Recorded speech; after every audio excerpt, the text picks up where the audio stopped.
बाकी जीजा जी कह रहे ए, साली। हाँ कहो जीजा जी क्या बात है।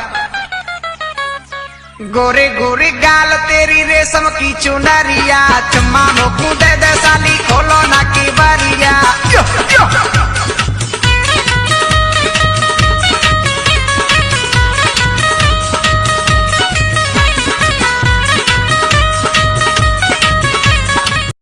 बिगाए पुराना लोहा टीना प्लास्टिक के जूता चप्पल शीशी बोतल टूटल फूटल बिचारी थ्रेसर ट्रैक्टर टाली ट्रक जीप मारुति कार गहना गुड़िया घर द्वार मकान दुकान जिला जवार खेत खतियान बकरा बकरी पाड़ा पाड़ी लोटा थारी बेचे के सरकार आगे बने चौपट लग जाए साल में एक बार महीना में 2 बार हफ्ता में 3 बार पाड़ा के पाड़ी लोटा के थारी जे ना बेची कबाड़ी ओकर पोतो हमार के सास के पुटा फारी महंगा भलवा साड़ी खुलल बांगन बाड़ी फिर नहीं है चौपट लल कबाड़ी मछली भाभी छोड़ी बड़की का मच्छर मार अब की बार बार बार मच्छर मार मार मार मच्छर मार।